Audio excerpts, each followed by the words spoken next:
अखन अहाँ सब सुन रहल छी मैथिली एक्सप्रेस की शानदार प्रस्तुति।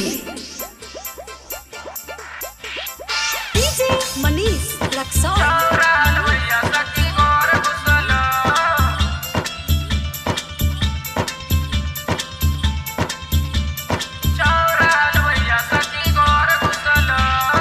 खुशी रिकॉर्डिंग स्टूडियो बलुआहा।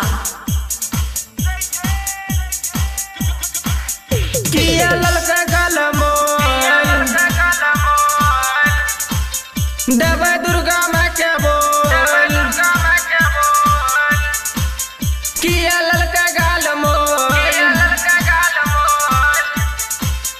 देवे दुर्गा माँ के बोल।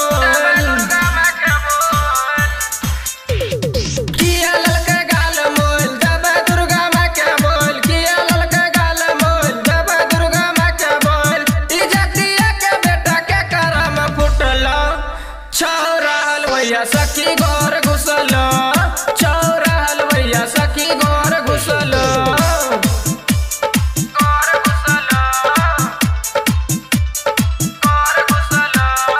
खुशी रिकॉर्डिंग स्टूडियो बलुआहा।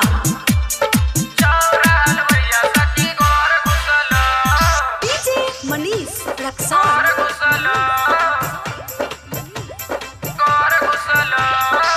जचिया कैसे करे थाना सादा सरपंच पकड़वे जुर्माना। छिए हलवैया के लंडा लगते अब एकरो डंडा।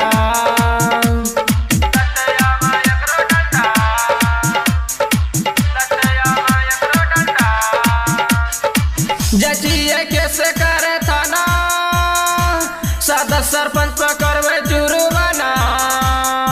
छिए हलवैया के लंडा लगते अब एकरो डंडा। सुनिया के लोग सबके होश उड़ला सैया गेलो बाहर देवर रुसला। छौरा हलवैया सखी घर घुसला। छौरा हलवैया सखी घर घुसला।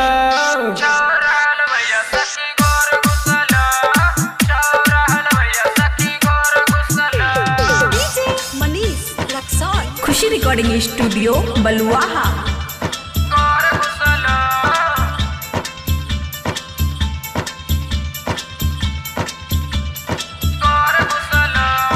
डीजे मनीष रक्सौल।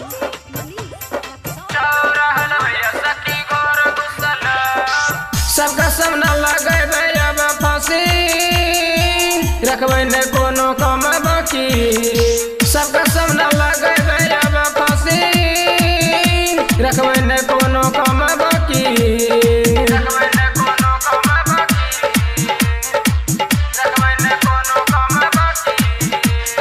सबका सामना लगे अब फांसी रखबे ने कोनो कम बाकी। सबका सामना लगे अब फांसी रखबे ने कोनो कम बाकी। सुनिए के सबके होश उड़लो। सुनिए के सबके तो होश उड़लो। छौरा हलवैया सखी घर घुसला। सैया गेलो बाहर देवर रुसला। छौरा हलवैया सखी घर घुसला। छौरा हलवैया सखी घर घुसला। खुशी रिकॉर्डिंग स्टूडियो बलुआहा।